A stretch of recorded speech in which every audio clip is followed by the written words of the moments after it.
Tak dobrý den. Vítáme vás tady na úvodu našeho webináře. Ještě chvilku možná počkáme na pozdě příchozí, ale nebudeme to dlouho protahovat.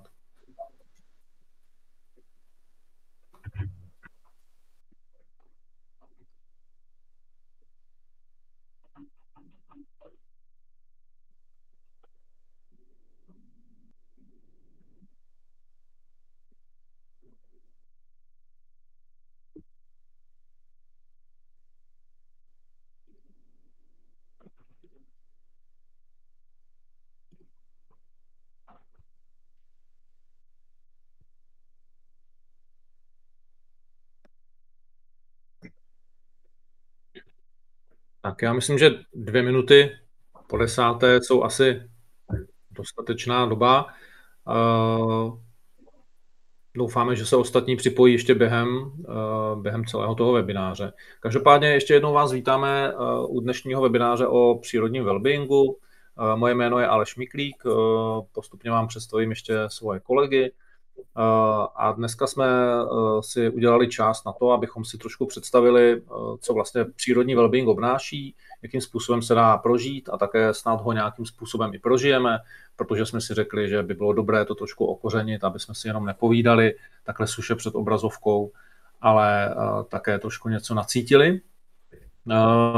Takže na to také určitě dojde. Pro ten účel jenom připomínám, budete potřebovat vlastně takový pracovní list, worksheet, který jsme vám posílali e-mailem, a také nějakou přírodninu, kterou by bylo dobré mít nachystanou vlastně po ruce ve chvíli, kdy to budeme potřebovat. Takže pokud něco z toho nemáte, tak ještě teď je čas v úvodu se podívat do e-mailu, stáhnout si ten worksheet, ideálně vytisknout, nebo si do něho můžete dělat poznámky i třeba na obrazovce, kdyby to jinak nešlo, a nějakou tu přírodninu, nějaký kámen, šišku, klacík, tak si ještě rychle přinést, pokud možno, jestli na to máte podmínky. Přírodní wellbeing pro nás vlastně je koncept, který se trošku odlišuje od toho takzvaného wellbeingu, který je teď hodně, dá se říct, jakoby trendy záležitost ve velkých organizacích. A přírodní wellbeing vlastně se odlišuje tím, že se snaží stavět opravdu na přírodních principech. To znamená, snaží se pozvat přírodu k tomu, abychom ji využili pro vlastní pohodu, štěstí, radost, a to nejenom v práci, protože wellbeing, pokud má být funkční, tak zkrátka přesahuje tu práci. No, musí se týkat všech sfér života.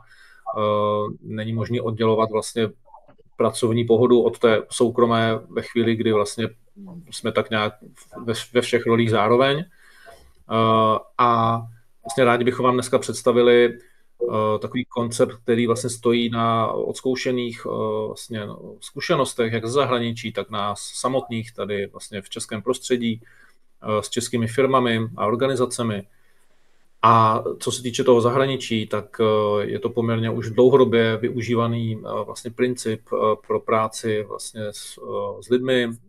Je to součást vlastně mnoha jak korporátních, tak třeba i státních institucí. Co se týče ještě praktických otázek nebo praktických záležitostí, máte možnost pokládat otázky během celé té doby tady do chatu. Tady na pravé straně v tom svislém sloupci máte chat. Můžete tam pokládat otázky, pokusíme se je průběžně odpovídat, buď průběžně, pokud budou jednoduché, odpovídat, nebo si je necháme na závěr.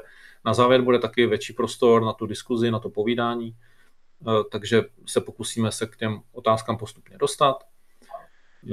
No a to je asi z praktických věcí všechno. Samozřejmě mikrofon a kameru si můžete nechat vypnutou po celou dobu. Takže zpátky k tomu přírodnímu wellbeingu. Jak jsem zmiňoval, jeho hlavním rysem je to, že vlastně pracuje s celou, řekněme, sférou člověka, tak jak se pohybuje vlastně ve světě, ať už práce nebo soukromí.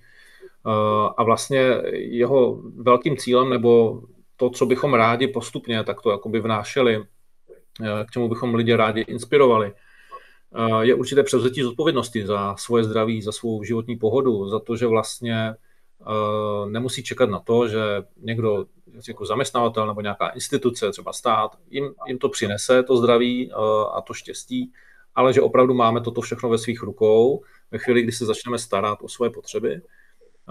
A ze strany firmy je tam důležitý předpoklad pro to, aby toto vlastně lidem umožnili. To je samozřejmě ideál, ke kterému se nějakou dobu většinou dospívá po nějaké cestě a my si teď zkusíme ukázat, jakými vlastně metodami se k té cestě vlastně dá dostat, jak se dá vlastně tohleto postupně skládat. Ideálně právě s podporou té instituce nebo organizace, kde právě působíte. Postupně se do toho tedy ponoříme, ještě abychom se na úvod úplně lépe představili. Moje jméno je Aleš Miklík, působím už 6 let jako certifikovaný průvodce lesní terapii, tady v České republice, částečně v zahraničí, tím, že jsem ten výcvik absolvoval také v zahraničí, v Norsku. Spolupracoval jsem také třeba na zavádění projektu přírodního wellbeingu ve Švýcarsku minulý rok. A kromě lesní terapie se věnuji i některým dalším souvisejícím disciplínám, právě třeba zrovna korporátnímu přírodnímu wellbeingu, který jsem vlastně vystudoval u stejné organizace jako tu lesní terapii. Jsem také autorem vlastně stejnojmenné knihy, takže pokud by vás některý třeba i návody nebo praktické rady, jak metody lesní terapie uvést do života, tak doporučuji svoji knihu, která vyšla loni v nakladatelství Jota. No a kromě toho jsem samozřejmě stále jednou nohou, řekněme, i v tom pracovním prostředí těch firm a organizací, protože moje druhá pracovní dráha se týká PR a komunikace, kdy vlastně celý profesní život se věnuji komunikaci ať už ze strany novinářské, nebo právě naopak jako marketingu a PR. Mám zkušenosti s řízením týmů lidí i některých jakoby menších firm, takže myslím si, že dovedu pochopit jakoby ty problémy a situace, kterým lidé často čelí nebo který potřebují řešit manažeři a mým jakoby koníčkem je opravdu kombinovat tyhle ty potřeby v řízení lidí s jejich motivací a rozvojem s těmi přírodními principy, které zase na druhé straně čerpám z té lesní terapie. A teď předávám slovo kolegyni Petře Knapovské, aby představila také sebe. Děkuji, Aleši, děkuji za úvod. Dobré dopoledne všem. Jak už bylo řečeno, mé jméno je Petra Knapovská. Já se tady aktuálně věnuji taky 2 oblastem. Tou jednou oblastí je psychoterapie, především dětí a rodin. A tou druhou oblastí je právě nějaké lektorování, firmní seberozvoj, a to především týmu, taky právě v té oblasti firem a lesní terapie, protože jsem také certifikovaný lesní terapeut. Zdá se to jako 2 protipóly, ale pro mě je tady to yin a yang, právě ta forma, jak nacházím nějakou tu svoji celistvost. Přináším ty věci z té jedné strany do té druhé. Takže když pracuji s dětmi, snažím se přinášet to, co poznávám v těch firmách, snažím se tam přinášet trošku té disciplíny, snažím se edukovat rodiče, děláme nějaké nácviky, snažím se vlastně to propojovat s nějakými zdravými rituály a návyky, které vidím, že jsou potom pro ty dospělé jedince v těch firmách nějakým způsobem důležité a že jim v životě pomáhají.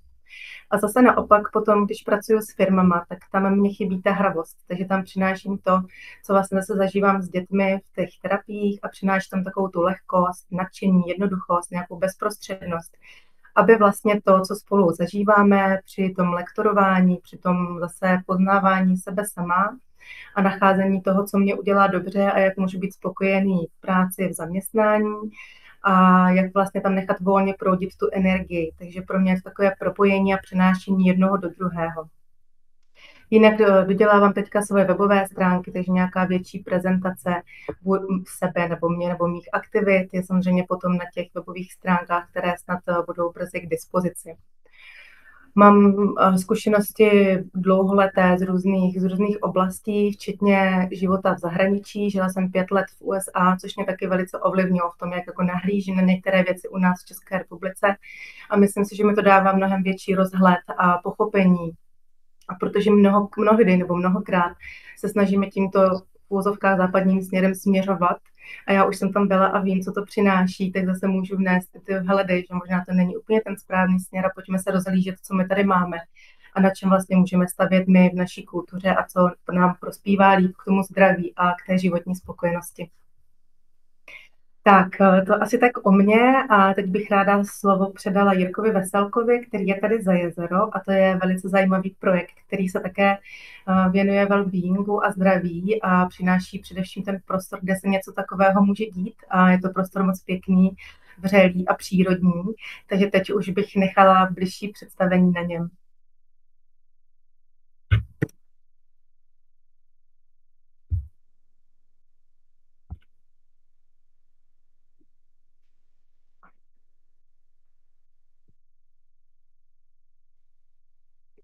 Myslím, že je Jirka mutlej.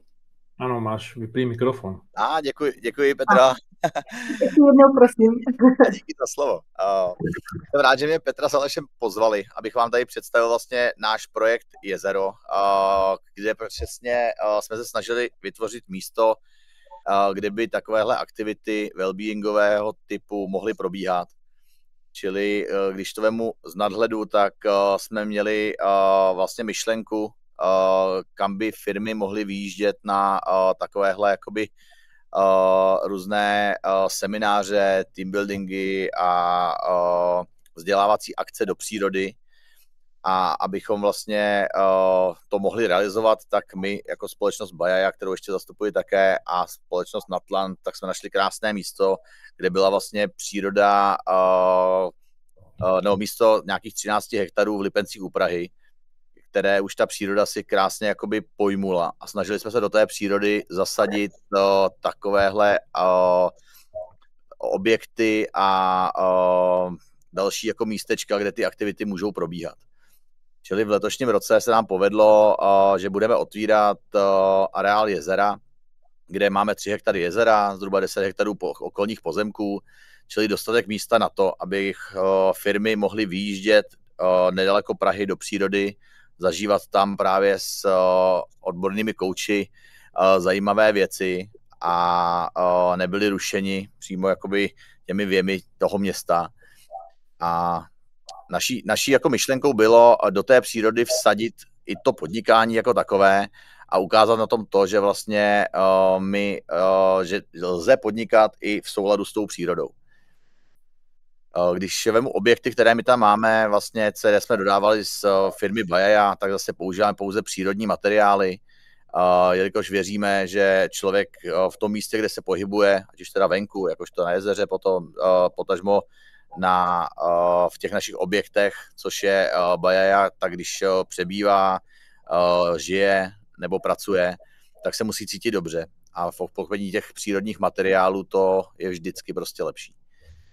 Takže vzniká areál jezera, kde nabízíme vlastně tyto možnosti, ale s nějakými jakoby vymoženostmi, jak kdyby nabízíme dobré jakoby gastro, kde nabízíme jako možnosti koupání, možnosti sprchování a tak dále. Takže lidi se nemusí bát, jakože je to pouze čistě přírodní areál a není možné se jakoby užít tyhle ty vymoženosti moderní doby. Takže všechny jako samozřejmě ano, i aby jsme mohli prezentovat, takže jakoby internet, co se týče zázemí, takže vytápěné prostory, chlazené prostory, jasně, ale všude nás obklopuje ta příroda a jsme jako na dotyk od Prahy.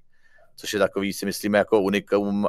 Lze dojet vlakem do Radotína, z Radotína si udělat krásnou procházku k nám na jezero.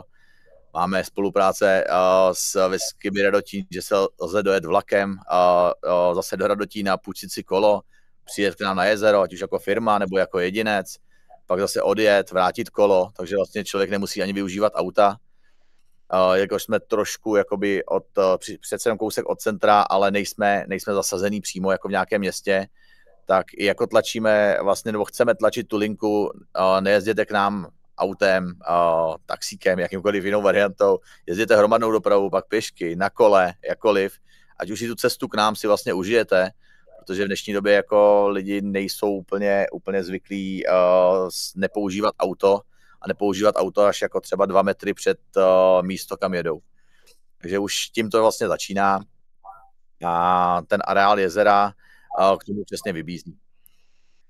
My tady dohromady tvoříme takové jakoby větší území, kde vytváříme i farmu ze zvířátky pro maminky s dětma. To je zase nějaký well-being toho rodinného typu, si myslím, že vlastně ukážeme, bude to jako edukační centrum pro mládež, takže nejenom pro firmy, ale i ve svém soukromém životě lze vzít děti, podívat se na farmu, pěstujeme si vlastní zeleninu, potom ji zpracováváme vlastně v té jako biznisovější části takže se nám i prolíná ten svět toho jako wellbeingu, toho rodinného s tím pracovním.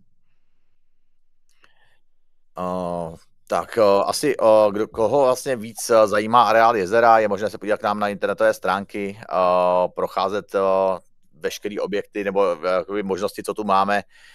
Na to není časový prostor, ale jenom bych to rozdělil, že vlastně jezero se skládá ze 3 částí. Jedno je tato část, o které mluvím, místo pro nějaké zážitky pro firmy. Možná taková jako hezká věc je, že vlastně v dnešní době se firmy snaží dostat tu zeleň a přírodu do těch kanceláří, na ty stěny a na ty fasády těch budov a tak dále. A my jdeme vlastně trošku jako proti a říkáme, ale vy nemusíte nosit tu zeleň do těch kanceláří, vy prostě jenom vyjdete do té zeleně. A to je to, v čem si vlastně jako rozumíme teďka i s Alešem a Petrou v tom vlastně, co oni asi říkají a školí. Takže to jsou ty myšlenky toho jezera a hodnotově vlastně jsme taky vázaný především takhle na tu přírodu a udržitelnost a nějaký rozum. Tak jestli můžeme, tak ještě, abych to dokončil, to je jedna část, druhá část je vlastně možné pouze to koupání v jezeře, sportovní aktivity, vlastně nějaké zážitky typu rodinná procházka a tak dále. A třetí částí je ubytování, které tady nabízíme, to zážitkové, což jsou jakoby netradiční typy ubytování v přírodních domech od jako společnosti Bajaja, kterou zastupuju taky, tak to asi jakoby nějaký komplexnosti toho všeho. A díky za druhý slide. Chtěl jsem tady odprezentovat ještě věc, kterou teď tady chystáme. Jsou to naše takové HR Open Days, jelikož celý ten areál teď doděláváme a chceme ho otevřít a vlastně zakřičet do světa, že něco takového vzniklo na dotek od Prahy. Tak jsme si na 18. června připravili takovou vlastně otvírací akci pro lidi, kteří mají co společné s pořádáním, organizováním teambuildingu, vzdělávacích akcí a obecně akcí, které by mohly přivítat jakoby naše jezero. Čili koho by to zajímalo, je možné na našem webu si udělat registraci a je to zdarma. Budou tam zážitkové vlastně programy, takové ochutnávky, které můžete zažít, ať už tady s Alešem, jako nějaké jako uvítání. Budeme tam my jakožto zakladatelé toho jezera křtít vlastně a otevírat vlastně tu část toho jezera. Bude možné si zkoušet další aktivity, které my tady pak budeme nabízet v rámci jezera. Jelikož my nejsme jenom prostor, který vlastně nabízíme k pronájmu a dělejte si zde, co chcete, ale chceme nějakým způsobem vést ty firmy k tomu, aby nabídnout jim ty programy a i to skládat po případě z více lektorů dohromady. Tak proto už i tady s Alešem dohromady pracujeme nějakou delší dobu na takovém našem menu. Když to představíte jako restauraci, tak bude mít nějaké menu, které si můžete vlastně dát dohromady, takové degustační pro svoji firmu, které dává hlavu a patu a je oskoušené. A nebo potom budeme mít nějaké tapas, které si můžete jenom vybrat k nějakému vašemu programu, který vy už máte jakoby připravený. A tohle všechno bychom vám chtěli na tomhle dni 18. června tady u nás v Praze Lipencích na jezeru odprezentovat a ukázat, abyste to zažili naživo, protože to je to nejdůležitější. Pokud se někdo nechce registrovat, budeme tady od 9 hodin, takže můžete opustit kancelář a dorazit za náma. A asi bych předal slovo Petře, takhle si myslím, že to bylo v kostce vše o našem smýšlení a areálu. Děkujeme moc za představení areálu. Areál je opravdu krásný. Já bych teda teďka pokračovala nějakou naší základní filozofií. Takže se vrátíme zpátky vlastně k tomu našemu pojetí přírodního well-being. Vysvětlíme si nějaké naše základní principy nebo vám je zkusíme nějak osvětlit a pak se podíváme více do hloubky toho programu. Nějakou naší základní filozofií nebo základním principem je dělat programy individuálně, individualizovaně. My se teda nesnažíme hledat nějaký jeden univerzální recept. A je to z toho důvodu, že když dáme vlastně zaměstnancům nějakou určitou svobodu v tom, že oni sami si volí, jakým způsobem chtějí přispívat ke svému fyzickému i duševnímu zdraví, tak pak sami a přirozeně přejímají tu zodpovědnost. A když tam je svoboda a zodpovědnost, tak za to všecko, co se děje potom, vlastně přináší určitou spokojenost, protože vím, že to je něco, co jsme si svobodně zvolili, nějak zodpovědně se k tomu postavili, nebo nezodpovědně, ale je to na nás a to nám přináší nějakou spokojenost. Když se vlastně tohoto děje obráceně, že my přijdeme s nějakým plošným programem a ty lidé se do toho musí nějakým způsobem napasovat, tak už tam přichází tlak, nějaký vnitřní tlak. Už tam přichází nějaké super ego, které nám říká, měl bys dělat tohle. Teďka každý máme jinou míru toho, jak se chceme přizpůsobovat, jinou míru nějakého jako přijímání těchto programů zvnějšku. Nicméně u každého z nás pak přichází ten vnitřní tlak a s vnitřním tlakem vždycky přichází nespokojenost. Takže tento individuální přístup už sám o sobě je o velké spokojenosti, když ho umíme vnést do toho firemního prostředí. Druhý náš princip je směřování k jednoduchosti. A je to proto, že tato doba je tak složitá a je tolik věcí kolem nás, kterým se nějakým způsobem potřebujeme věnovat do detailu. Je kolem nás tolik informací a i třeba kolikrát protichůdných a opravdu se to na nás jak kdyby valí ze všech stran. Tak tady je opravdu jediná cesta ke spokojenosti. Opět, abychom se necítili pod tlakem, tak se musíme naučit rozlišovat, co je pro nás důležité, odkládat to, co důležité není, nebýt zahrnuty ve všem, neřešit všechno, co se kolem nás děje, ale vracet se k sobě a u sebe hledat ty jednoduchá řešení. Je to zase nějaký náš základní princip. Tím třetím principem je spojení. Tento princip je postavený na výzkumech naší centrální nervové soustavy a její reaktivity. Tyhle výzkumy vlastně dokazují, že když jsme v nějakém přirozeném spojení se sebou, s druhými, s okolím a s nějakým zdrojem, nebo někdo to nazývá třeba vyšší já, tak v tu chvíli dochází přirozeně ke sklidňování naší centrální nervové soustavy. A to prožíváme jako nějaký pocit bezpečí, prožíváme to jako radost, jako bdělost, jako nějakou spokojenost, otevřenost ke zvídavosti. A tohle přesně, tady ty 3 principy nám nabízí ten přírodní well-being. Tady bych se ráda ještě zastavila u toho, jak tyto 3 principy se snažíme představit a nějakým způsobem vnést do toho firemního prostředí. Začínáme tím, že uděláme nějakou analýzu, a to jak spokojenosti zaměstnanců, tak vlastně spokojenosti celkově v té firmě i vedení, nějakou naší unikátní metodou. A my tady vlastně zjišťujeme úroveň toho, jak vy umíte pracovat s energií v rámci té firmy a úroveň vlastně nějakého vašeho well-being, a to jak jednotlivců, tak týmu. A vlastně ono nám to rozkryje, kde jsou třeba nějaké slabší místa, kde jsou rezervy, a kde naopak jste jakoby silní v kramflecích. A teď, když bychom zjistili, že je to v té úrovni té firmy, tak tady se spíš snažíme hledat smysl, vysvětlovat si, jak vlastně se k tomu postavit, aby nebyl well-being jenom nějakým benefitem, ale aby byl well-being opravdu nějakou filozofií té firmy. Bavíme se o smyslu, bavíme se o tom, proč to dělat. Proč nám nejde vlastně o nějaké číslo, kolik lidí dělá tuto a tuto úžasnou well-beingovou aktivitu, ale jde nám o pocit, o to, jak se lidé cítí. Když pak pracujeme na úrovni týmu, tak se snažíme podívat na to, co konkrétnímu týmu chybí. Protože může být tým, který má velice dobrou komunikaci, ale má opravdu nízkou úroveň energie. Takže pak třeba můžeme doporučit jenom nějakou práci s energií a obráceně. A samozřejmě těchto věcí tam může být víc. A to stejné u jednotlivců.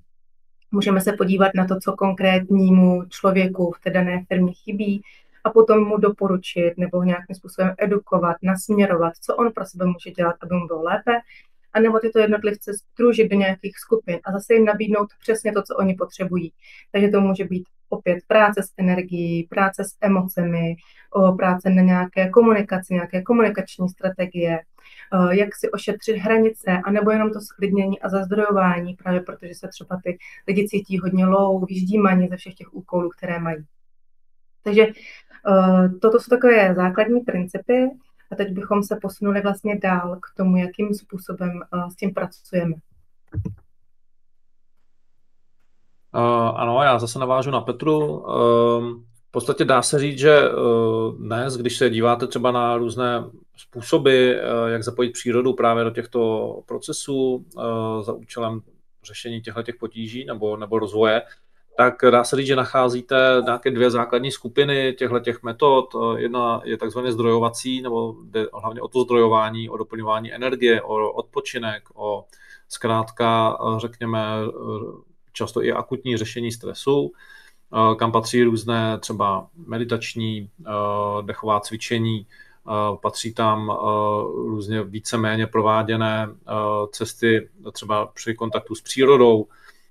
V českém prostředí je hodně rozšířený například koncept finského seberozvoje lesní mysl, který někdy bývá vnímaný jako právě tahle zdrojovací technika, ve skutečnosti ale mnohem více seberozvojová.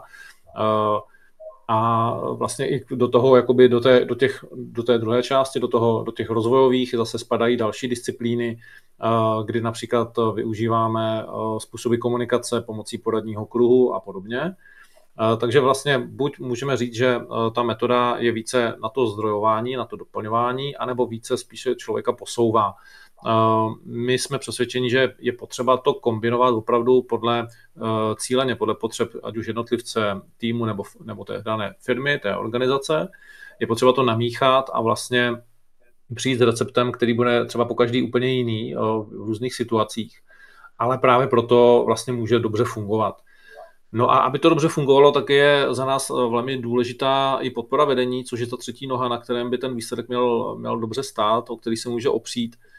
Podpora vedení v tom smyslu, že vlastně pokud by lidé vlastně takto jakoby převzali tu zodpovědnost za sebe, za svoji pohodu, produktivitu a spokojenost a vlastně ta společnost, to vedení to nepodporovalo, tak to stejně jakoby dlouhodobě fungovat nebude, protože tam stále bude třeba ten tlak na to, aby ten člověk trávil veškerý čas právě tou prací a ve chvíli, kdyby se věnoval nějaké třeba zdrojovací metodě, tak by za to mohl být třeba i penalizován a podobně a v takové situaci by to opravdu nedávalo smysl.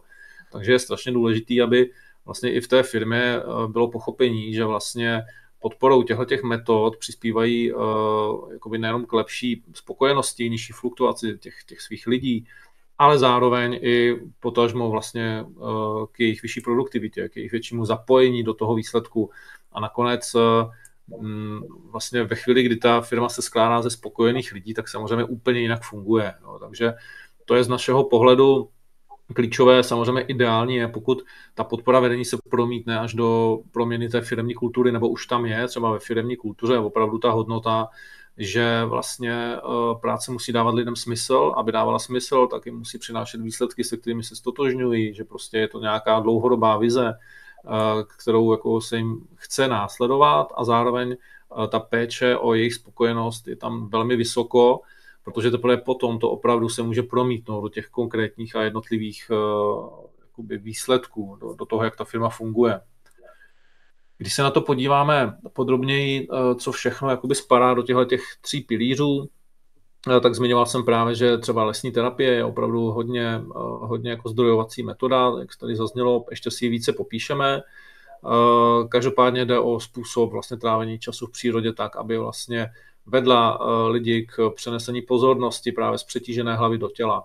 A to vlastně spolu s tím kontaktem s přírodou vede k velkému doplňování vlastně pozornosti a energie. Samozřejmě další způsoby jsou různá dechová cvičení, můžeme využít a zapojit různé druhy terapií, které pracují ideálně právě se smysly nebo s nějakým přirozeným tokem energie. Snažíme se vždycky, nebo prakticky vždycky využíváme pouze metody, které víme, že mají opravdu jakoby ten prokázaný účinek a smysl v tom daném prostředí za té dané situace. Opravdu nemá smysl zkoušet nahodilé, například některé antistresové techniky, když například víme, že pro člověka v té dané situaci by bylo účinnější něco úplně jiného. Takže vlastně principem přírodního wellbeingu je skládat ty stavební kameny opravdu na míru. U seberozvoje může jít o práci se stresem, vlastně to, jak stres zvládat dlouhodobě ideálně v nějakém jakoby preventivním módu, protože to řešení akutního stresu je vždycky mnohem náročnější, než vlastně mu předcházet. Lze pracovat s emocemi, trénovat komunikaci a spoustu dalších, jakoby řekněme, disciplín, které vlastně obnáší ta týmová spolupráce.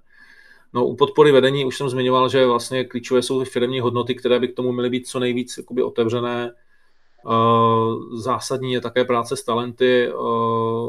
Dost jakoby zmiňovaným tématem v HR v poslední době je generace Z, nebo možná i generace Alpha, jejíž vlastně nastavení pro práci je úplně jiné než u těch předchozích generací. Tihle mladí lidé opravdu upřednostňují dokonce i před platem podle mnoha průzkumů ten smysl té práce, kterou dělají, a také to, aby se tam cítili dobře. No a co to znamená, to už jsou právě všechny tyhle ty komplexní podotázky, které jsme zmiňovali, a právě jakoby ten přírodní wellbeing cílí přímo na tyhle problémy. No, takže vlastně je to jedna z dobrých odpovědí, jak co vlastně jakoby lidem téhle generace nabídnout, je zkrátka ta smysluplnost ve smyslu zapojení do většího celku, kdy ta firma neoperuje jenom na nějakém malém písečku, ale jde jim o nějaký přesah.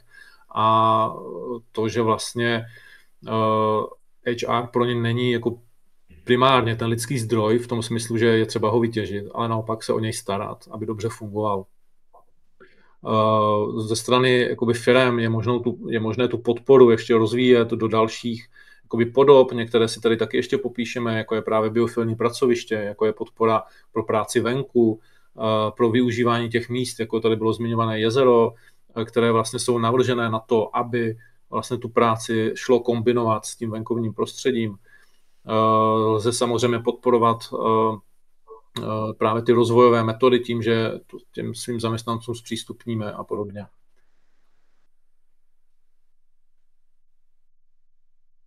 A co může tedy potom ve finále takhle pojatý wellbeing zlepšit? No, je toho hodně, máme tady několik základních jakoby bodů.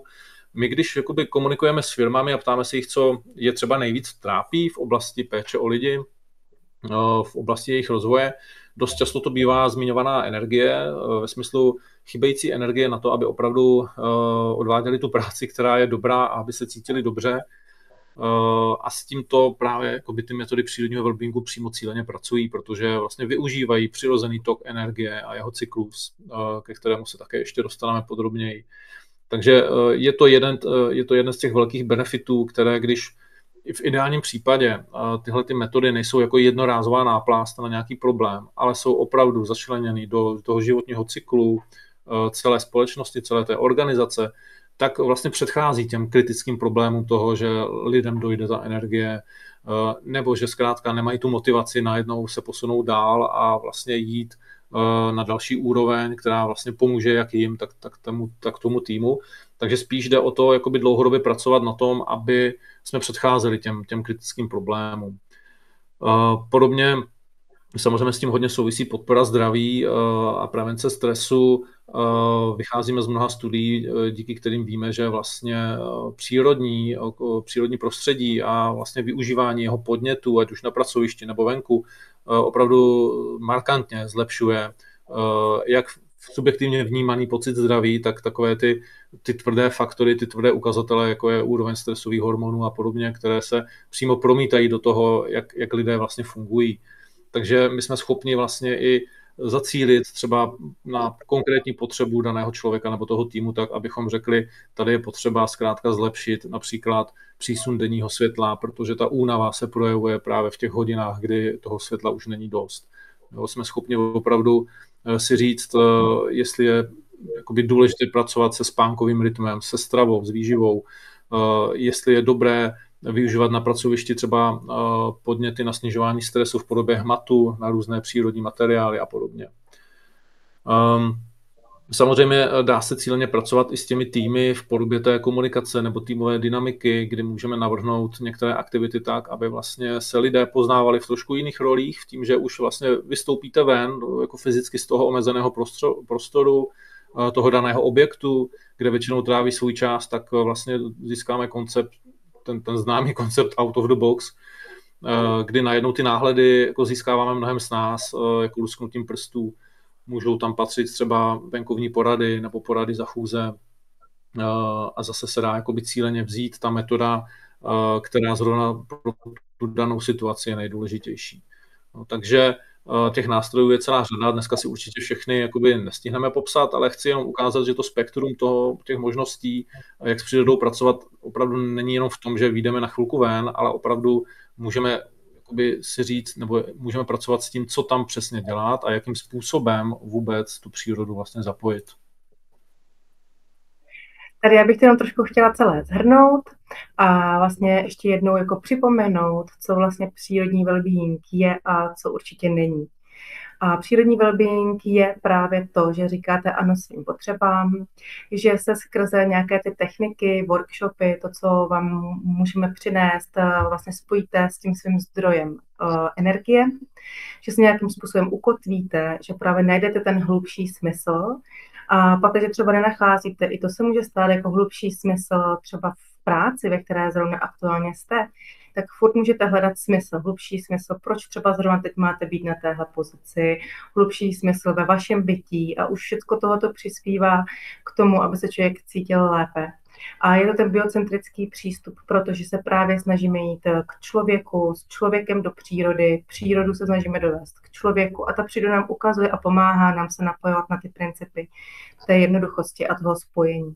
A naopak to právě není ten technocentrický přístup, který nás odvádí od nás samotných. Jakékoliv obrazovky, jakékoliv technologie, všechno, co nás nějakým způsobem úkoluje, je to takový to musím, jsou to vlastně nějaké další úkoly, které my musíme jako zpracovat, zvládnout. Takže to není. A často se wellbeingové programy vlastně převlékají nebo jsou převlečený v nějakých jako kapátcích, že my jsme wellbeing, ale ve finále je to opět jenom další technologie, další úkoly, další musím a to už v tento moment má k wellbeingu daleko, protože je tam právě ten tlak. A jakmile je tam tady ten tlak, tak to nemůže nikdy vlastně přirozeně fungovat.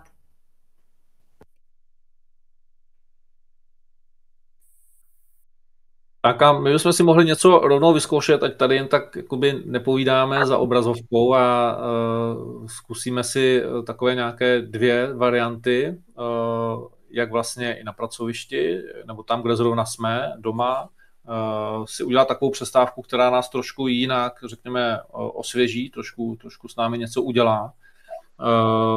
Teď v tuhletu chvíli bych vás poprosil, abyste si vzali ideálně ten worksheet, vlastně ten nákres, kde je ta postava lidského těla. Jsou tam teda 2. Posílali jsme vám to předem. Buď to máte vytištěné, nebo si to můžete zaznamenat i do toho elektronicky. A pojďme teď na chvíli vlastně se věnovat tomu, že tam během 1-2 minutky třeba si takhle jenom projdeme to, jak se teď cítíme, jak nám vlastně je a zkusme to tam na té postavě nějakým způsobem naznačit. To znamená, u hlavy třeba si tam jenom zachytíme nějaké myšlenky a pocity, které teď máme a na tom těle můžeme zkusit třeba si zachytit, jak se v té dané části těla teď zrovna cítíme, jak nám vlastně je a trošku si to teď takhle, jakoby ten svůj aktuální stav zrekapitulovat.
A věřím, že to hlavní jsme už stihli zaznamenat a zanést si na ten papír, do toho pracovního sešitu. A teď se zkusme na chvíli uvolnit, trošku pozornost odpojit od té obrazovky. Budu vás provázet pomocí hlasu.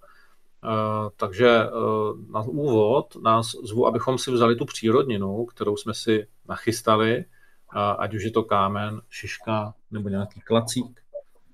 Já tady mám takový hezký kámen, malý. Na chvíli se pohodlně usadili, zaujali pozici, která nás teď láká, že zkrátka bude pohodlná, kdy nepotřebujeme něco vnímat očima, ale naopak chceme se uvolnit, takže se buď posadíme, nebo si můžete i lehnout třeba na podlahu, pokud máte tu možnost. A na chvíli zavřeli oči a pomalu se zhluboka nadechli a pomalu zhluboka vydechli. A znovu se pomalu zhluboka nadechli.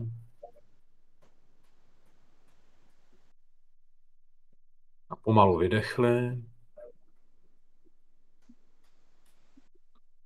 A stále s těma zavřenýma očima zkusili přenést svoji pozornost na ten kousek přírody, který držíme v ruce.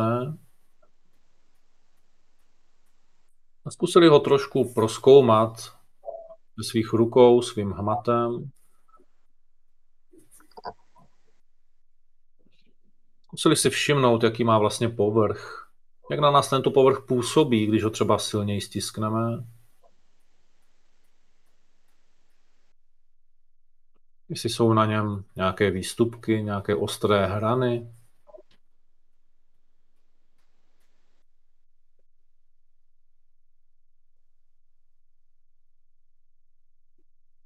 Zkusili ho dál zkoumat svým hmatem tak, že třeba přejíždíme po svém předloktí s tímto kamenem nebo šiškou a vnímáme, jaké pocity to v nás vyvolává. Jestli je ten povrch třeba studený nebo teplý.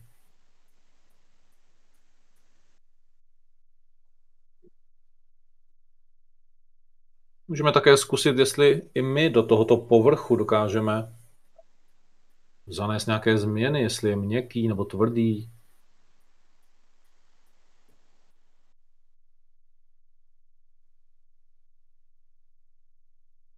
A můžeme si tu věc zkusit přiložit také na jiné části těla, třeba na svoje čelo, na svou tvář, na krk.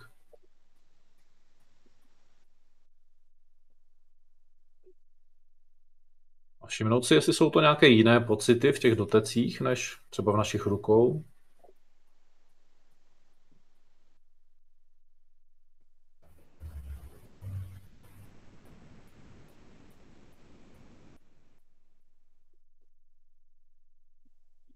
Můžeme zkusit k tomuto předmětu také přivonět, jestli má nějakou vůni.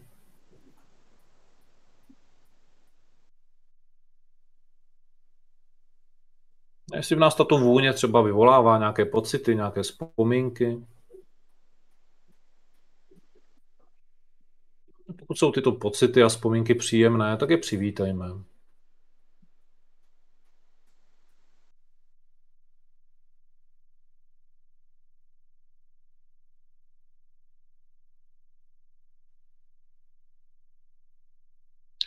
Můžeme stále se zavřenýma očima se vrátit k tomu předmětu ve svých rukou a zkusit natáhnout ruku, nechat tu věc položenou na své ruce a všimnout si, jakou má váhu. Jestli tlačí naši ruku dolů, nebo naopak máme tendenci ji zvednout.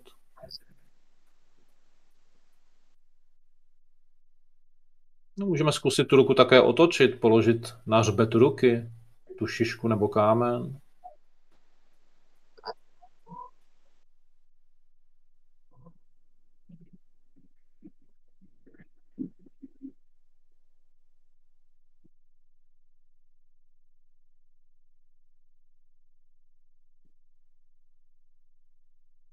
Můžeme také zkusit přiložit tento kousek přírody někam na své tělo, tam, kde cítíme, že by nám dělalo dobře. Ať už je to třeba na hruď, na břicho, nebo ji nechat spočívat v rukou. Na chvilku vnímat, jak na nás působí.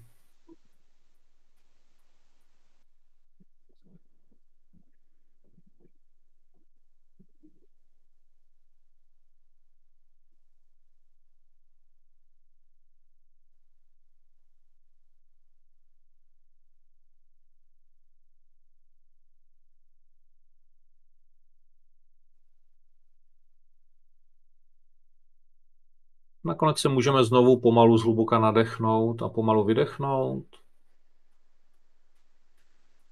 A pomalu otevřít oči a podívat se na ten předmět, na tu věc, třeba trošku jinýma očima a zkusit si všimnout, jestli najednou vidíme nějaké rozdíly, které tam dřív nebyly.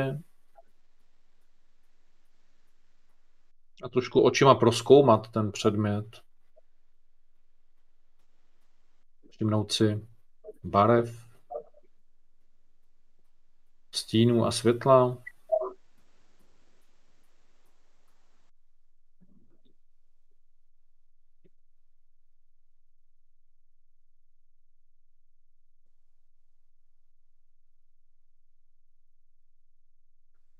A nakonec můžeme s výdechem ten předmět se vrátit na jeho místo nebo si ho nechat před sebou, jestli se nám líbí. A vrátit se pozorností zase zpátky k nám.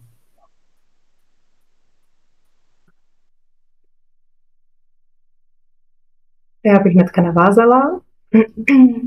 Ještě úplně nepůjdeme zpátky k nám, tady zase do toho online světa, ale pozvu vás ještě jednou zpátky k sobě a vyzkoušíme ještě jedno takové spojení a tentokrát to bude spojení se sebou a hledání místa bezpečí.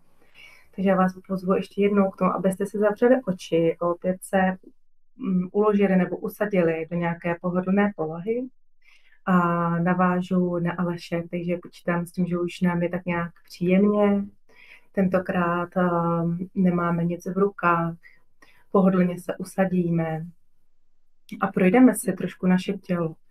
Teďka zkuste vaši pozornost nepřenášet do předmětu a do vlastně toho doteku, do hmatu, ale pojďte se dívat vaším vnitřním zrakem. Zkuste otevřít a aktivovat váš vnitřní zrak a projít si vaše tělo od temena hlavy až ke konečku prstům na nohou. A přitom, jak si budete toto tělo procházet, vaše tělo procházet, zkuste se podívat, kde ve vašem těle sídlí místo bezpečí, anebo místo, kde je vám nejbezpečněji. Takže si projděte hlavu, temeno hlavy, obličej, krk, šíji, ramena, hrudník, břicho. Dívejte se vaším vnitřním zrakem na to, jak se má pánev, vaše hýžďové svaly, stehenní svaly, kolena, lítka, holeně, kotníky, kostky nohou, nárty, palce, prsty u rukou, vaše dlaně, předloktí i paže. A zkuste se podívat a najít ve svém těle místo bezpečí. Když to místo ve svém těle najdete, nebo místo, kde je vám alespoň nejbezpečněji, pokud byste nemohli přímo najít místo bezpečí, tak aspoň to místo, kde se cítíte nejbezpečněji, tak si tam zůstaňte a to místo si trošku prohlédněte. Teď si k tomu bytí, v tom místě bezpečí, ještě přidáme 3 taková gesta, tak je pojďte zkusit udělat se mnou, já vás navedu. Dejte si pravou ruku na vaší hrudní část, jako by na srdce, a levou ruku na horní část vašeho břicha. A zkuste toto gesto, tuto pozici rukou procítit, jak vám v ní je.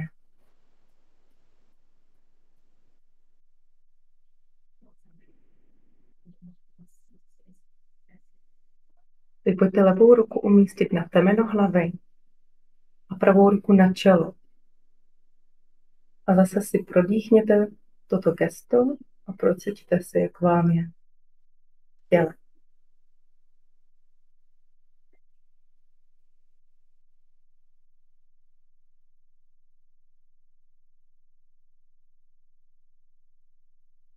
Zkuste si levou rukou chytit palec pravé ruky, jako když malé dítě chytá palce svého dospělého rodiče.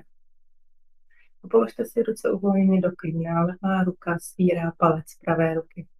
A opět si toto gesto bezpečí procítíte a všimněte si, jak vám je u toho v těle.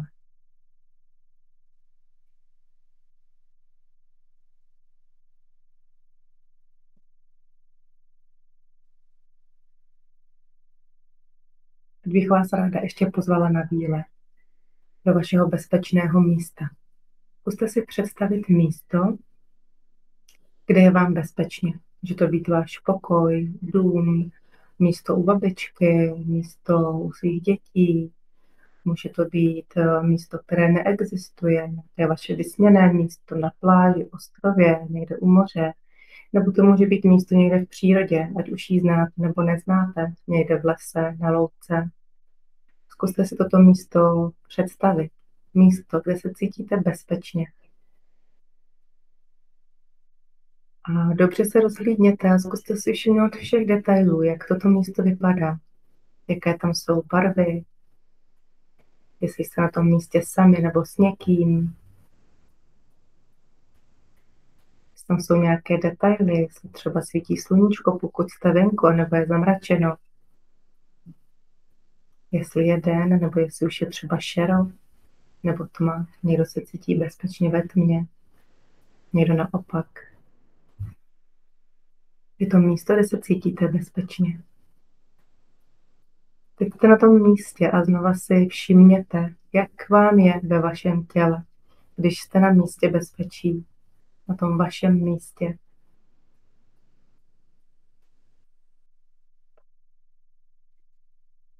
Spočiňte, propustíte nebo pustíte toto místo k sobě do svého srdce.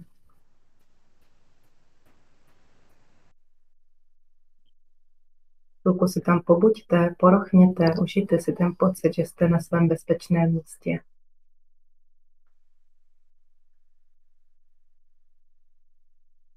Teď se pomalu pojďte vrátit z té představy zpět do vašeho těla.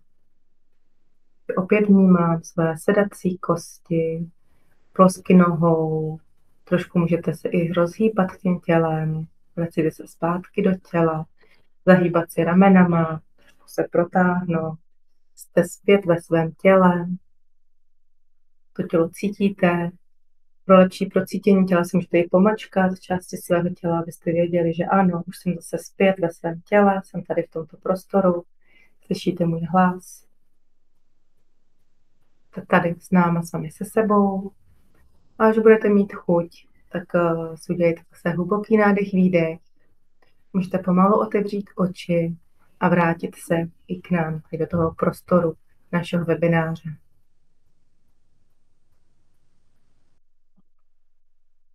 Kdo už je tady s námi, tak bych vás pak poprosila, abyste si znovu vzali ten worksheet, abyste si vzali ideálně tu druhou postavu, anebo klidně i tu první, jestli máte vytištěnou jenom jednu. Do té postavy se znovu zaznamenali, jaké věmy tělesné teďka prožíváte, co vám teď říká vaše tělo, jak se má. Jedno, jestli se to vybarvíte, jestli si tam děláte nějaké obrázky, náznaky, nějaké jako grafické stvárnění, nebo si napíšete, co vám běží hlavou o vašem těle. Pak se zkuste nacítit, jaké prožíváte emoce, jakou máte náladu. Zase si to zkuste zaznamenat. A i si povšimněte, jestli vám jdou hlavou nějaké myšlenky. A třeba k té oblasti hlavy si můžete napsat myšlenky, jaké vám teď běží hlavou. Pokud byste chtěli, tak je fajn si i třeba zaznamenat do té postavy to místo bezpečí, kde jste ho prožívali ve vašem těle a případně i jak jste ho tam viděli. To můžete udělat případně i úplně na konci tohoto webináře, kdybyste na to potřebovali víc času, tak se k tomu můžete vrátit k té představě a můžete si to více rozpracovat. Případně je tam i nějaké místo na poznámky, tak si i poznamenat třeba, co vás k tomu napadá. A tuto ochutnávku bych chtěla uzavřít. Moc vám děkujeme za důvěru, jestli jste si to vyzkoušeli. A předám slovo zase Alešovi a vrátíme se ještě trošku k nějakému dalšímu povídání. Přesně tak. Já věřím, že jste zaznamenali nějaké rozdíly směrem k lepšímu a vlastně tyhle ty pocity jsou v tom celku asi vlastně nejdůležitější, o co nám vlastně jde. Každopádně i bez toho vlastně lze říct, že tyhle ty výsledky jakoby dokazuje i věda. Opravdu tyhle metody nestojí jenom na nějaké ezoterice.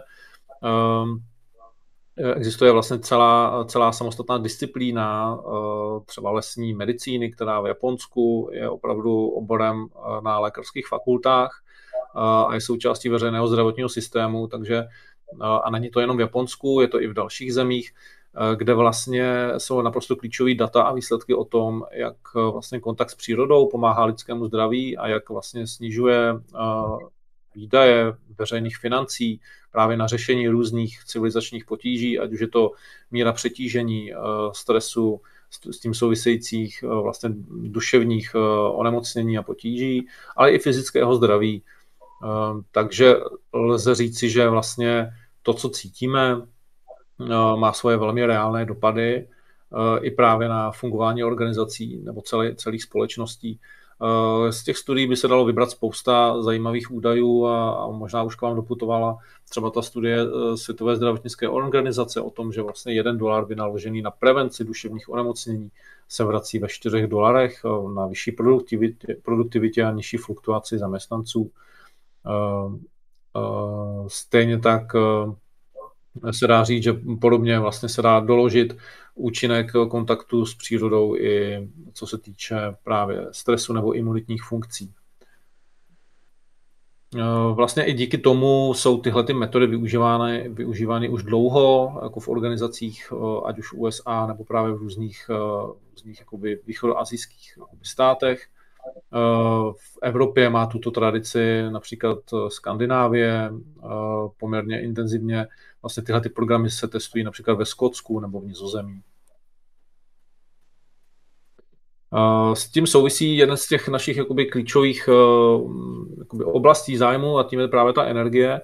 Podle nás právě je to něco, co je velmi důležitý a často přehlížený element jak pro fungování jednotlivce, tak právě i těch týmů, kdy ve chvíli, kdy se na energii podíváme právě tou inspirací toho koloběhu energie v přírodě a vlastně to aplikujeme na člověka a na naše fungování, tak zjistíme, že vlastně jsou i poměrně jednoduché způsoby nebo jako srozumitelné odpovědi na zdánlivě složité jakoby otázky. I v našem moderním světě je možný s energií hospodařit vlastně podle těch základních principů, kdy vlastně my potřebujeme nejenom tu energii mít kdy navýšit, kdy vlastně využít, ale také i kdy a jakým správným způsobem ji vlastně získat a zotavit se. Přičemž vlastně ty jednotlivé fáze vlastně ovlivňují i ty další, které na ně navazují. To znamená, že pokud to je asi logické, pokud se málo zotavuji, nemůžu energii využívat a navyšovat ji. Stejně tak, ale pokud mám energie málo, tak se nedokážu posouvat v nějakém rozvoji. To znamená, že i k nějakému posunu, k lepšímu stavu potřebuji nějakou energii z nějakého energetického základu využít, vlastně vyjít.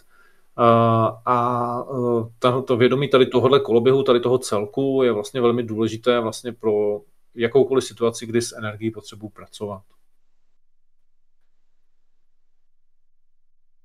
Tak, tady se dostáváme už k nějakým našim konkrétním těm workshopům, které nabízíme. Jak už na začátku Aleš zmínil, máme to takové 3 kupečky. Jedna z nich je zdrojování, druhá je seberozvoj, třetí je potom práce vlastně s tím vedením. Tady máme z té kupičky příklad zrovna lesní terapie. To je moje i Alešova taková láska a máme osvědčené, že opravdu funguje a je úžasná pro firemní týmy. A když se zeptáme proč, tak pro nás je to právě to, že ona nám jednoduše dovoluje se spojit ve všech těch 4 oblastech. Tady se můžeme spojit sami se sebou, máme na to klid, máme na to prostředí, máme na to zkušeného průvodce, který nám dá pozvánky, které nám v tom pomohou. Jsme v přírodě, která nás zpomalí, všechno je to jako pomalý pobyt v lese, takže to zpomalení nám dovoluje se právě spojit se sebou, aktivuje naše smysly a začíná docházet u nás samotných hluboké regeneraci. Ale zároveň nám dovoluje spojit se s těmi druhými, protože v té lesní terapii je koncept vlastně kruhu, kde potom otevřeně sdílíme a komunikujeme to, co tam prožíváme. Takže se vlastně učíme i jinou formou komunikovat, protože jsme úplně v jiném naladění, než běžně v práci, takže najednou pak vidíme jakoby jinou tvář těch našich kolegů a současně vlastně tohleto otevření se v té přírodě potom posiluje naší kreativitu a ukazuje nám vlastně řešení jiná, než běžně vidíme, ať už to jsou řešení nějakých pracovních problémů, anebo i domácích, jakoby osobních problémů. Přirozeně snižuje úroveň toho stresu a napětí, o tom jsme tady se o tom zmiňovali, zlepšuje i odolnost a vlastně zlepšuje naše fyzické zdraví, takže pro firmy potom přispívá k tomu, že je nižší nemocnost a podobně, podporuje týmového ducha. To je ta lesní terapie, ať by si člověk řekl, že je to taky možná jako jednoduchá věc, tak opravdu ona svou jednoduchostí dokáže být velmi prospěšná na mnoha úrovních. Opravdu na velice mnoho úrovních a tím je úplně jako úžasná a je nádherné vidět, když lidi z těch firmních týmů vlastně přichází a jsou na začátku a děláme nějaký úvodní kruh, jak je to docela takové roztříštěné a když lesní terapii končíme, tak jsme tam všichni v takovém klidu, že se nikomu nechce ani pohnout, no tož pak vstát, odejít a vlastně tu lesní terapii jako ukončit a vrátit se zpátky. A my samozřejmě nemůžeme v takovém rozpoložení být 8 hodin v práci, ale to, jak Aleš zmiňoval, tohle souvisí s tou energií, tohle je ta správná regenerace, která, když toto zažijeme, tak nás vystřelí energeticky nahoru a jsou vlastně výzkumy, které ukazují, že ta lesní terapie má efekt třeba i 3 měsíce na náš energetický systém. A samozřejmě pak jsou nějaké menší věci, o kterých bude mluvit teďka Aleš, který můžeme dělat běžně, takže když vlastně propojíme takovouhle, jako by řeknu, větší věc, která pak déle trvá s nějakými menšími věcmi, které můžeme dělat každodenně, tak je to vlastně ta úžasná práce s energií. Takže já teď dám slovo Alešovi.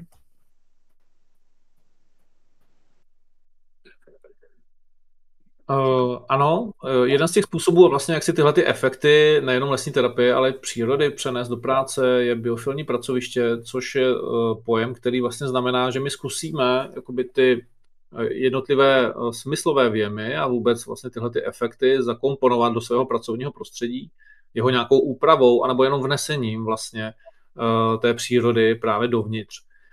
Samozřejmě se to netýká jenom pracoviště, tak to můžeme pracovat i se svým domovem a vlastně je to i žádoucí, právě jak jsme zmínili z pohledu wellbeingu, je důležité využívat tuhletu podporu vlastně v každé části života. Nicméně na pracovišti je možné, pokud teda samozřejmě ideálem je opravdu jakoby pracovat i venku, tak jak to jde, ale i v těch vnitřních prostorách je možné vlastně tu přírodu si více zhmotnit, více zpřítomnit a potom vlastně využíváme takové různé poznatky z různých jakoby poddílčích způsobů nebo terapií, jako je třeba chromoterapie, práce s barvami, se světlem, poznatky o tom, jak na nás působí různé vůně, jak na nás působí denní světlo, proč je potřebujeme, proč je vlastně nutné pro náš cirkadiální rytmus. Podněty hmatové, protože podle některých studií je hmat smysl, který nejrychleji snižuje stres, takže my vlastně můžeme lidem nabídnout, aby i během práce odpočívali tím, že si vezmou právě do ruky některou z těch přírodních kousků, které buď si přinesou sami, nebo zkrátka je u sebe mají. Bývá jako oblíbené, nebo větší efekt mívá, když si donesete třeba kámen nebo šišku z místa, které sami máte rádi, které znáte a vlastně vám pomůže ještě lépe vlastně vnímat to, že se na chvíli můžete odpojit od těch procesů ve své hlavě, od těch pracovních povinností a vlastně využít to, že cítíte v ruce právě ten kousek místa, který máte tak rádi. Stejně tak je možné zakomponovat rostliny, což je také častý prvek ve firmách, kdy se dá pracovat nejenom s tím, že tam je zkrátka jakoby máme ve své blízkosti, ale zase více obnovit ten kontakt s nimi. To znamená, lze pracovat s tím, že třeba každý zaměstnanec má na svém stole rostlinu, za kterou je zodpovědný. To znamená, že pokud se o ně nebude starat, tak se jí nebude dařit. A dříve nebo později si lidé všimnou, že to funguje i naopak, že když se o tu rostlinu starají a ona prospívá, tak je dobře i jim. Nějakým způsobem tam funguje to pouto, často i u osob nebo jedinců, kteří jakoby toto dopředu odmítají nebo se vůbec starat o tu rostlinu nechtějí, tak velmi často se stane to, že naopak vlastně zjistí, že ta prosperující živá bytost vedle nich vlastně nějakým způsobem zvyšuje pocit spokojenosti i jim. Dá se využít jakoby znalosti různých druhů rostlin k tomu, aby vlastně pomáhali nebo prospívali některým fyzickým aspektům zdraví, ať už odstraňováním škodlivin z ovzduší nebo zvyšováním vlastně hladiny kyslíku. A podobně se dá pracovat na jakoby jiných úrovních a na dalších jakoby smyslových podnětech, včetně vizuálních. Opět zní to poměrně jednoduše. My máme tendenci obvykle, jako mnoho z nás, si vedle sebe nějakou tu přírodu jakoby mít, nebo třeba doma jsme zvyklí mít rostliny, ale opět lze to mnohem jakoby víc prohloubit a rozvinout a na základě těchto znalostí vlastně dosáhnout ještě většího efektu právě pro spokojenost lidí v práci a jejich zdraví a pohodu, pokud víme, co opět jakoby máme dělat.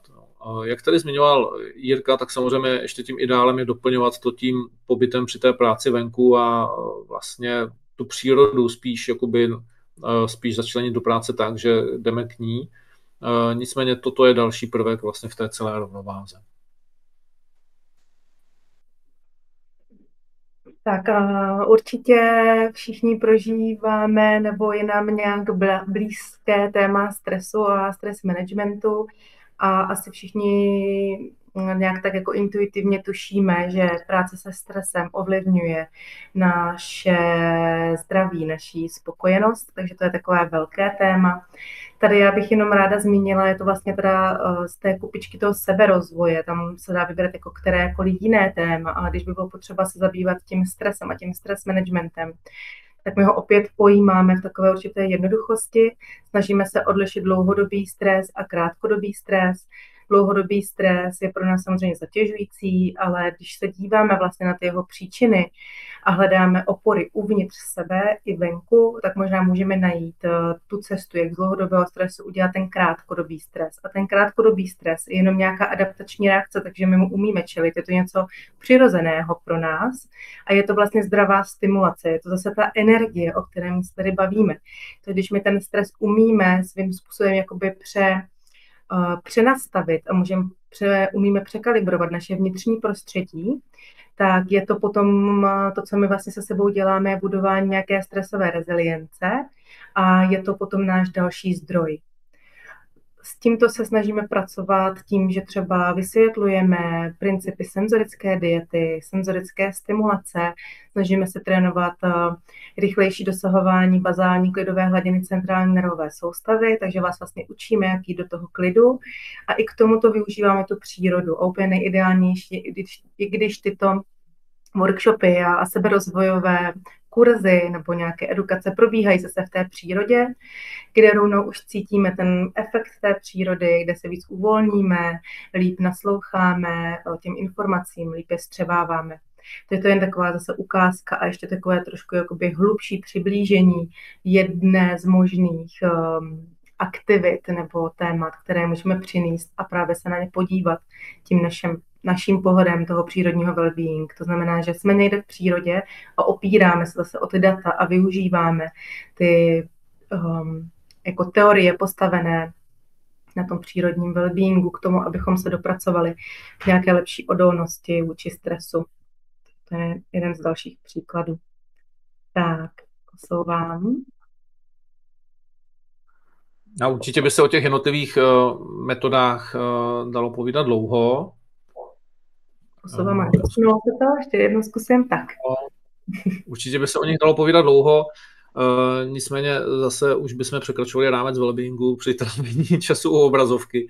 Ale řekněme už jenom teď na závěr, že vlastně abyste měli přehled o tom, že vlastně jde o komplexní disciplínu, tak i my jako kolegové fungujeme v rámci jakoby širší sítě, kdy vlastně by se to dalo označit jako asociace přírodního wellbeingu, kdy sdružujeme vlastně více kolegů a více přístupů vlastně na základě stejných principů, jako je právě ten holistický přístup, ten přístup při práci s energií na základě přirozených rytmů, kdy vlastně je možné takto vlastně využívat mnoho různých disciplín, které třeba znáte, z různých třeba i terapeutických jakoby, metod, kdy lze vlastně do celku zařadit mnoho různých způsobů, ať už je to práce s dechem, práce s odolností vůči chladu, může to být třeba právě ta Wim Hofová metoda, která s tímto hodně pracuje, má s tím velké zkušenosti, ale například i některé vlastně způsoby tradiční čínské medicíny, které opět jakoby pracují s energií, s jejím doplňováním,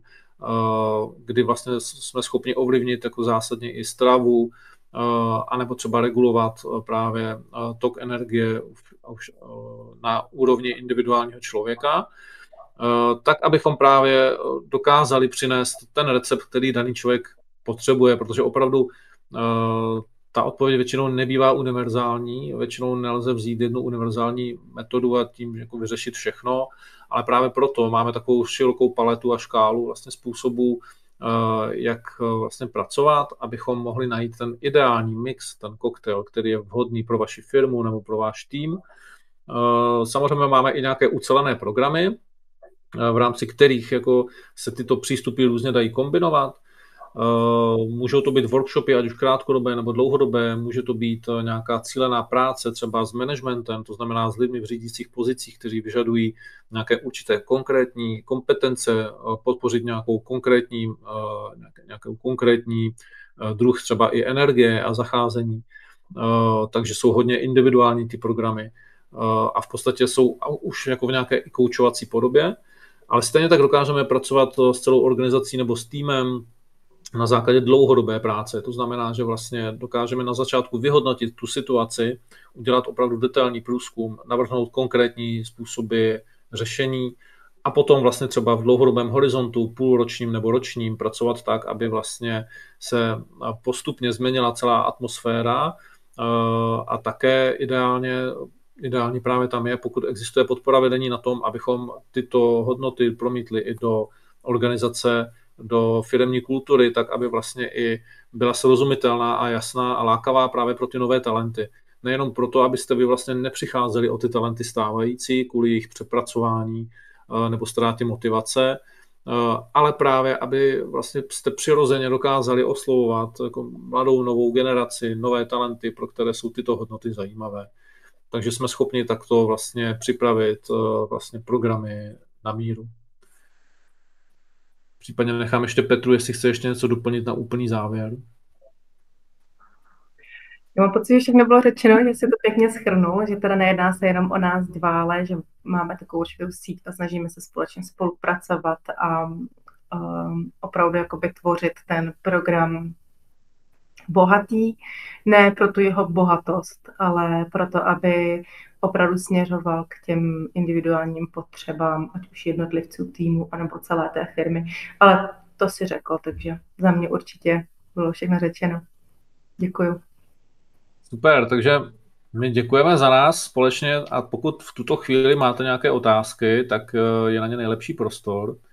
Já se podívám, jestli máme nějaké dotazy v chatu. Tu zatím žádné nevidím.